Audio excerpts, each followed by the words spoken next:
Bilisan mo yung payong! Osya, fantasma! Hindi siya isang multo, senyora. Nakikilala ko po ang babaeng singgit ng Birhen. Siya po ang binibini na kung tawagin nila ay si Maria Clara. Plena, Dominus tecum, benedicta tu in mulieribus, et benedictus fructus ventris tu, Iesus in viola, pro peccatoribus, noc et in hora pros nobis mortis nostrae. Amen. Mama! Ba't mo ako isinilang na may kakapal na sumpa? Pinag-uusap ko sa'yo. Kunin mo ako at dalhin sa iyong pinaroroonan. Kasama ang Panginoong Diyos. Basta't hindi na ako maaaring masaktan pa. Ang aking ina, sunduin mo na ang bugtong mong anak. Kasama ang mga anghel at mga santo. Bienvenido en nuevo al Crisóstomo. Gracias por estas kapitan. Talaga pinakaiba ng aking kabuhan. Por supuesto, itong taon kang nawala sa Las Islas Pilipinas. Alam kong masasabi kang matman ang mga putangin ng ating bayan. Halika at ipapakilala kita sa aking mga lisanha.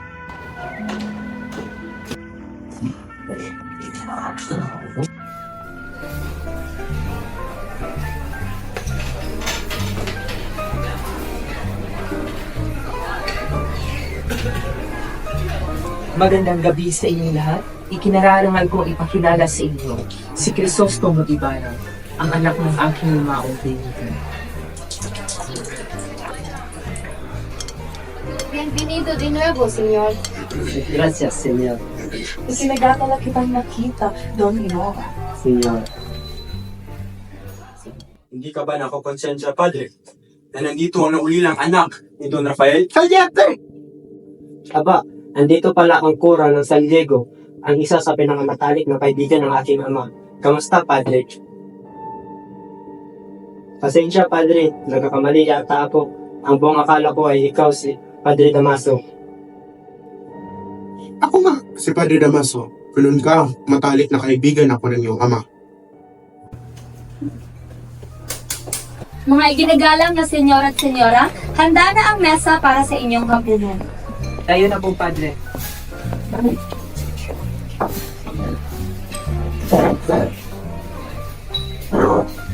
Iyo, halika na.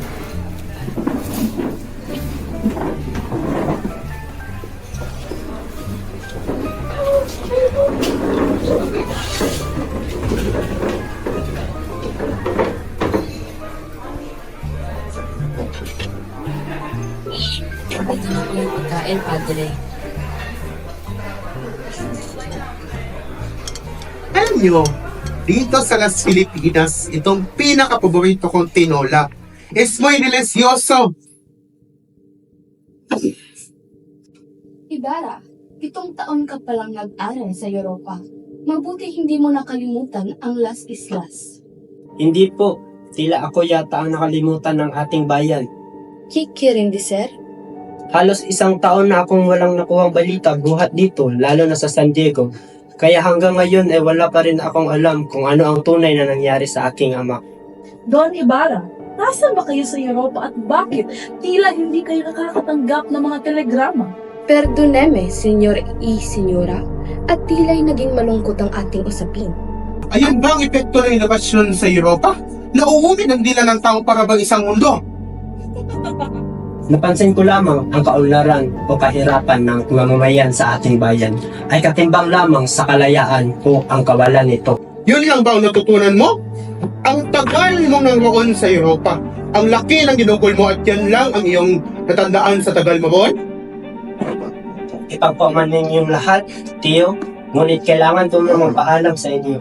Huwag ka munang umalis, parating na si Maria Clara.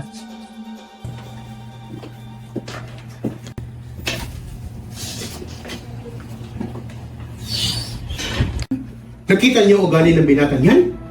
Nakatungtong lang sa Europa. Naging palalo na, kitonto.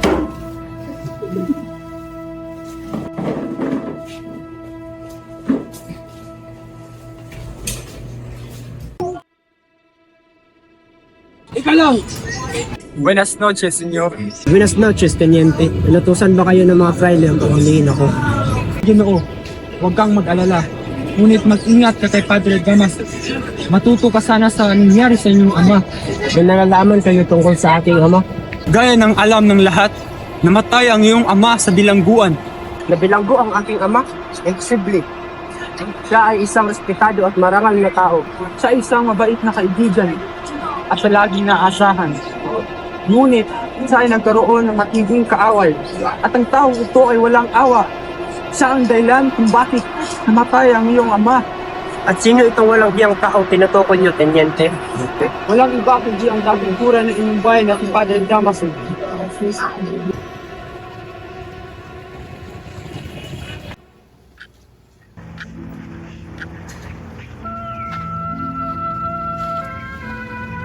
Akala mo ba si Cristo sumuang sa pinamagdaang karabayan? No, Papa. Hindi naman siya yung iniisip ko. Kilalang kilala kita, aking diamante. Hindi mo ako maaaring pagliman. Batid mong kanina mo pa siyang hinihintay. Huwag mo na tuksuhin, Primo. Makikita mo yan, namumutla na. Oh, narito na ang hinintay mo, Iha. Crisostomo, halika, pumali ka rito. Ang mga dalaga nga naman, hele-hele bago kere. Buenos dias, Tia Isabel. Buenos dias, iho. Palabas na si Maria. Maria? Ibarra.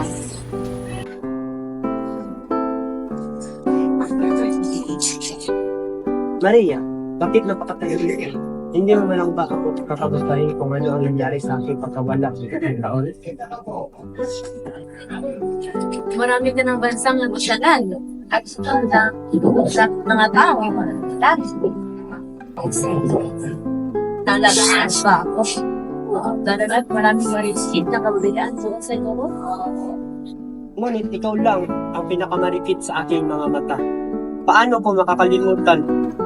Daladala ko ang alaala at pinakamatamis ngiti mo na hindi nagwawagi sa aking mga bisita. Lalo na't ito ang baon ko sa tuwing ako ay nag-iisa. Kahit sa bawat lugar.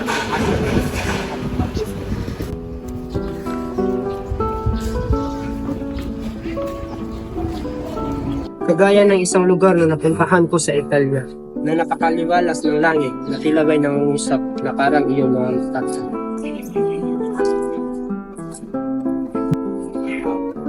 Baka ako kasing ka na nakalimutan mo na. Marami ka kasi isipan ko. Kahit na palaging sinasabi ng ninong na kasalanan daw na specific ka. Oo nga pala, nakalimutan ko. May pananagutan pa pala kung dapat gawin. Kailangan ko pumunta sa aming bayan. Titignan ang pagkain ng aking anak. Buhay ko siyang iniwan. Ngayon ko siyang nakita.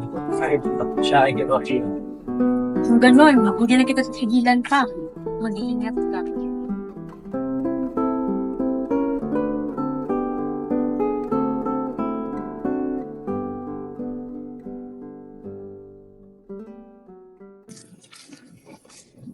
Paumanhin po, Ginoo. Alam niyo ba kung saan nilipat ang libing ng aking ama? Ang puntod na iyon ay may malaking krus. Wala na ho ang krus na yon, Ginoo. Nasunog na po. Wala na din po diyan yung bangkay ng inyong ama. Kahit nga wala na, sino ang nag-utos sa inyo na ilipat ang libingan ng aking ama? Huwag ho kayong magalit sa aking Ginoo, sapagkat utos iyon ng kura. Sinong kura? Si Padre Damaso ba ang nag-utos sa inyo? Hindi ho, yung bagong kura po ng San Diego. Yung kura na mahilig manakit, si Padre Salvi ho. Bakit niya ginawa ito? Anong pagkapuot ang nagtulak sa kanya para tanggalin ang dignidad ng aking ama? Saan niyo dinala ang bangkay ng aking ama? Saan niyo dinala? Inutos ho sa akin ng kura na hukayin yung bangkay ng tatay mo at ipalibing sa libingan ng mga inchik.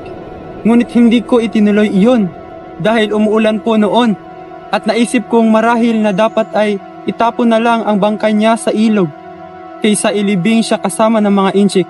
Kaya tinapon ko ang bangkay niya sa ilog upang anurin. Pagpalain po. Tawan mo ang iyong kamay sa aking balikat. Paumanhin po, Padre. Ngunit sagutin niyo muna ang aking mga katanungan. Anong ginawa niyo sa lagi ng aking ama? Anong kasamaan ang ginawa ng iyong kataas-taasan sa ating ama? Nagkakamali ka. Wala akong ginawa. Anong wala?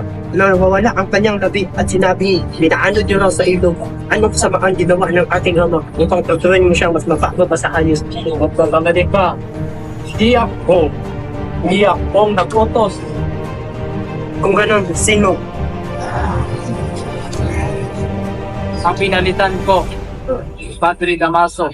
Hindi ang nagdahil sa labasangin ang bangkay ng isang patay. Ding ire.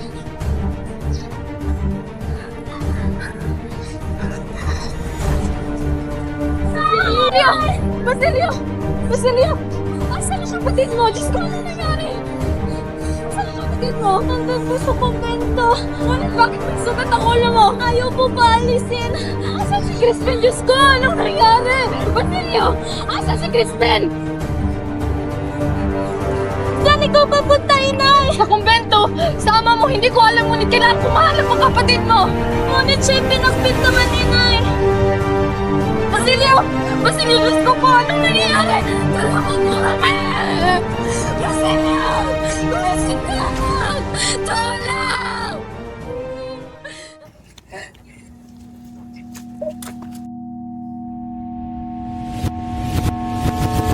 Tawa na po! Tawa na!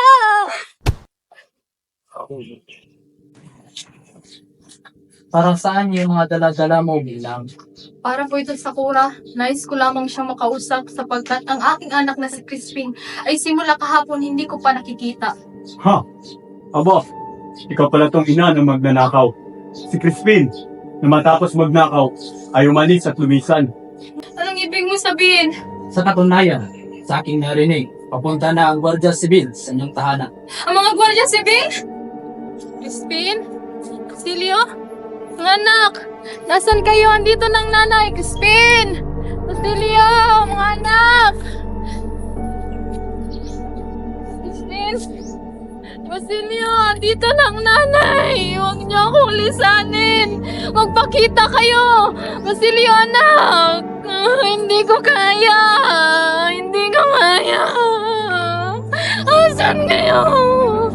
Basilio, anak! Crispin! Mahal na mahal ko kayo! Asan kayo? Sita Baliw! Sita Baliw! Sita Baliw! Sita Baliw! Sita Baliw! Sita Baliw!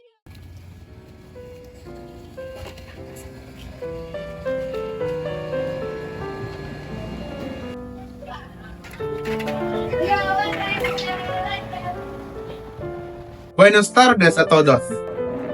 Perdón llegue tarde. Hapon po, Padre. Dito na kayo maupo sa aking upuan.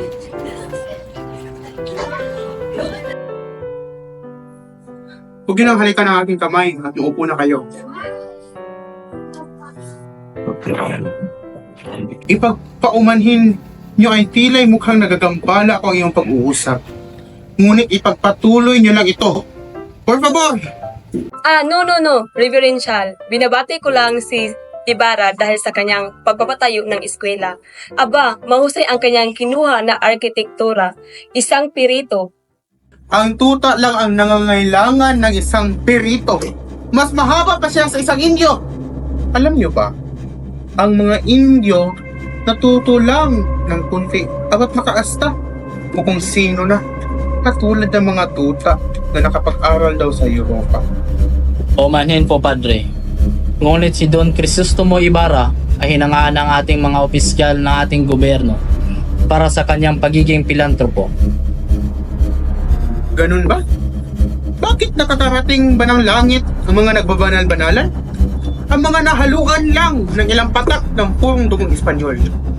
Aba, akala mo kung sinong tatahamakin ang mga lahat ipinagmamalaki may dalang-dalang pagbabago.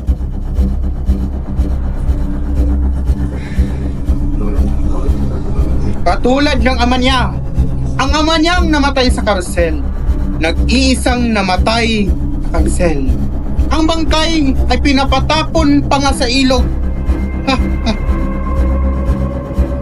Siguradong akong nasa ilalim ng lupa. Yung pagkalalim-lalim. Abot doon sa impyerno.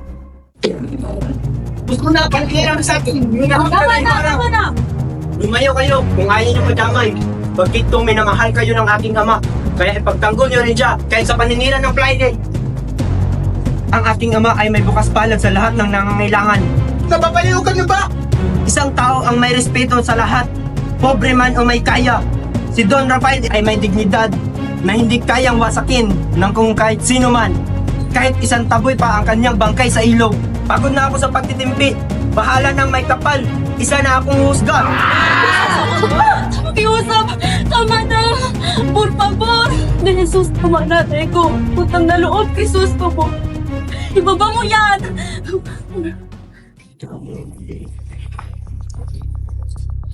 Anong ginagawa niyo dito? Sa ngalan ng Hari at utos na Alferes, kayo ay aming dadakitin, Senyor. At sa anong dahilan? Senyor Ibarra, kayo aming dadakitin sa kasong pagpapabagsak sa gobyerno at pag-uudyok ng revolusyon. Kung may papangako mong sasama ka ng matiwasay at maayos, hindi ka namin igagapos. Kung ganun, tayo na. Akumpanyado, pumayo na kayo.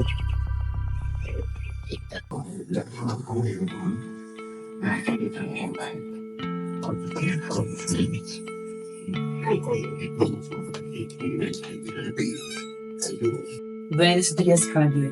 Bumanin po, wala po kami habis. Huwag kang humingi ng paumanhin, Tiago. Magiging pamilya mo rin si Don Tiborcio. Nais kong iparis itong si Alfonso kay Maria Clara. Paris po, hello? Si, mi amor!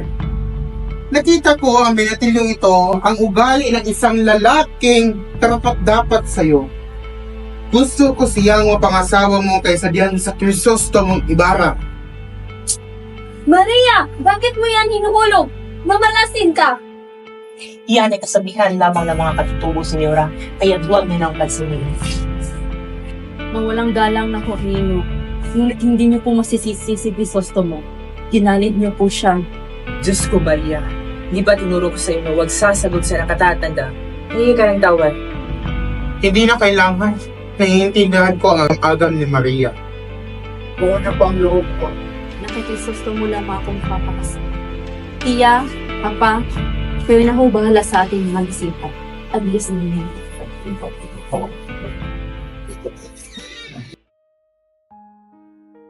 Grisostomo?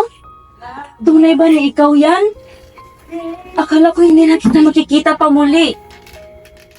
Ako nga ito, Maria. Ngunit ako'y lilisan na ako'y isang abrogati.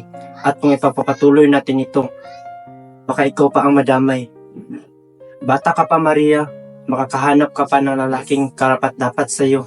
Kaya pinapalayan kita. Clarita, hindi ba sa'yo yan? Ibinigay ko to kay Grisostomo bago siya mamuhi ka.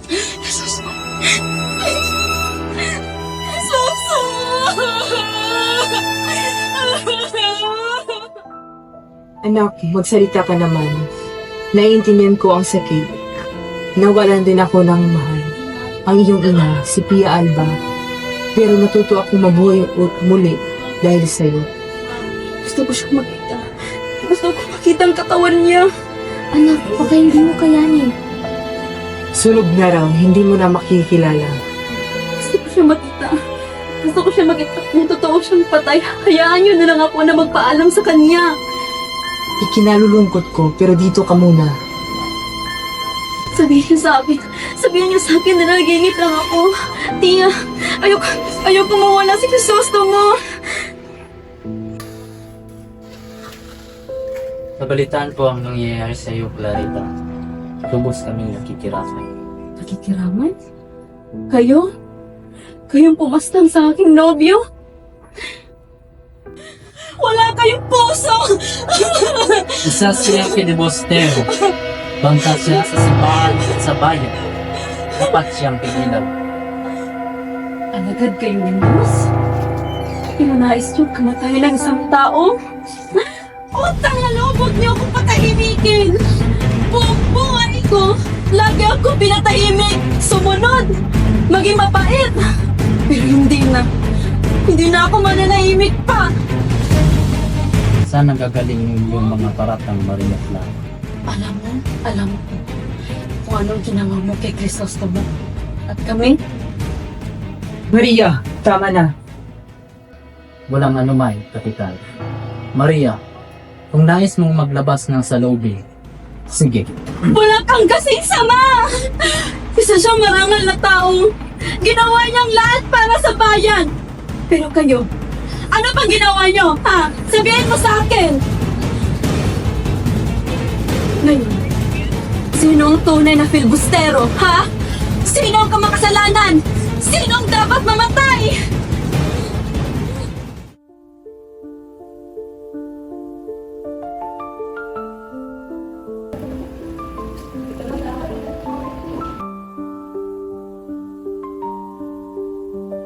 Maria, lagi sa pag-aalala ko sa iyo.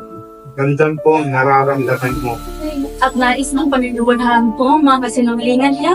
Kung gayon pa man, alam ko pinagmuwian po ang ating mahal.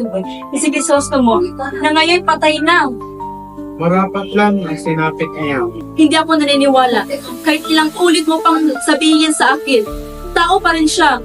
Isang mabuting tao at hinayaan lang siya mamatay. Panginoon ko, sana ako pinatay niya lang din. Maria, anak. Huwag mong sabihin yan. May pagkakataon ka pang lumigaya. Ituloy mo ang kasal kay Alfonso. Magsimula ka muli. Maniwala ka sa akin. Makakalimutan mo rin si Ibarra. Pangako. Hindi ko kailanman makakalimutan si Crisostomo. At lalo na hindi ako mapapakasal sa Alfonso na yan. Wala kang karapatang diktahan ang buhay ko. Ako ang iyong ama. Ako ang tunay mong ama. At sino pa para kikilanin ko ng aking ama? Isa kang kampo ng dilim.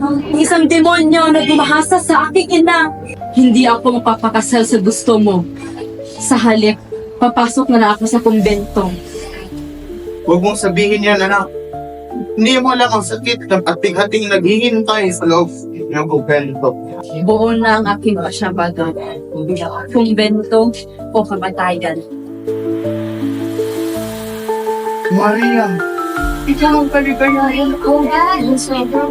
Huwag inita ko ng iyong buhay. Huwag. Ang aking buhay ay akin. At kung pipilitin mo ako, magpapakamatay ako.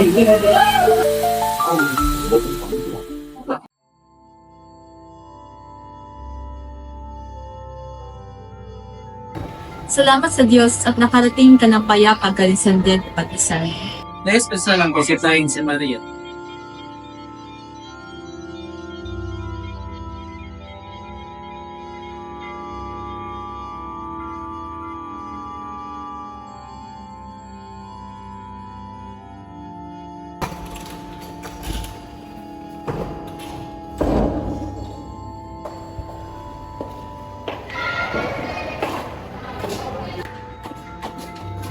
Maria, anak, bakit talagang dado yung pinto? Nandito yung dating profesor, si Padre Sammy.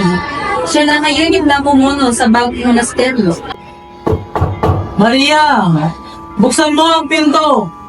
Papasukin mo ako. Hayaan mo kung damayan ka. Makakatulong ako sa iyo na makamit ang kapayapaan ng Diyos. Akin ang susi.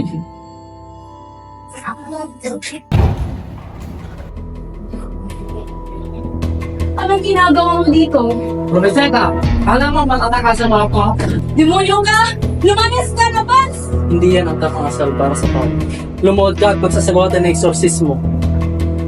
Hindi ako luluhod sa anak ng Diablo! Masasaktan ako, Maria. Pagkatapos ang lahat ng sakripisyo ko para sa iyo. Bitawan mo ako! Huwag mo hawakan! Tulong! Tulong! Tulong! Tulong! Hawakan mo pa ko ulit at papatayin kita! Patawad! Gusto lang kitang mahalin! Por favor! Pagmamahal! Alam mo bang anong ibig sabihin ng pag-ibig? Kinuha mo ng lahat sa akin! Wala kang karapatan! Tapusin ko ng lahat ng hayopang ito! Huwag na rin! Por favor! Ibaba mo yan! Maria! Plena, Dominus tecum, benedicta in mulieribus, et benedictus fructus ventris tu, Iesus in deolam, pro peccatoribus, nunc et in hora pros nobis mortis nostrae. Amen. Mama! Ba't mo ako isinilang na may kakampal na sumpa? Pinag-uusap ko sa'yo. Kunin mo ako at dalhin sa iyong pinaroroonan. Kasama ang Panginoong Diyos. Basta't hindi na ako maaaring masaktan pa. Ang aking ina, sunduin mo na ang bugtong mong anak. Kasama ang mga anghel at mga santo. At sa pagsikat ng araw, natagpuan ang isang katawan sa paanan ng kampanaryo. Babaeng nabagsak mula sa tutok. Basag ang muka at durog ang mga buto. Wala mang makatiyak, lahat ay nanahimik. Sapagkat sa katahimikan, alam nilang siya yun. Si Maria Clara na nabuhay sa pagmamahal at namatay sa kanyang pagkasuklam at pangungulila.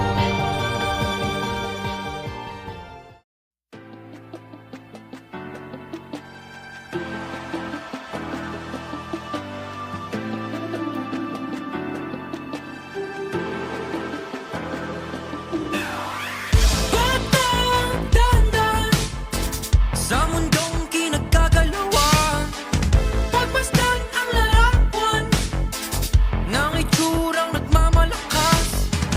Di pwedeng mabulag, makinig sa tamang tinig. Wala kang mapapala sa taong walang kahulugan. Huwag hahayaang magkanya sa iba.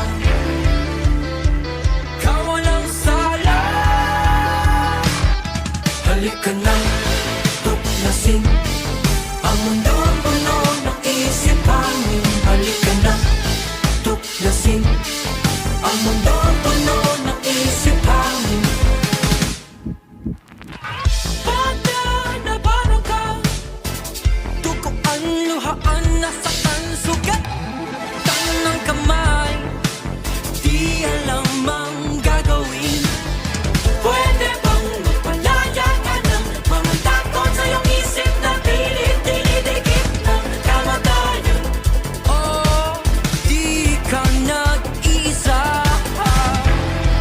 Huwag hahayaang magkanya sa iba. Kawalang sala. Halika na, tuklasin ang mundong puno ng isipanin. Halika na, tuklasin ang mundong puno ng isipanin. Halika na, tuklasin ang mundong puno ng isipanin. Halika na, tuklasin ang mundong puno ng isipanin.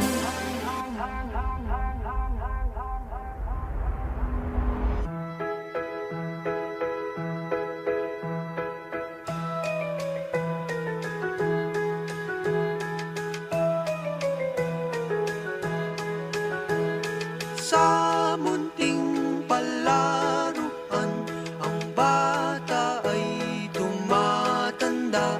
Nadadapa, nangangapa, nananatiling mag-isa.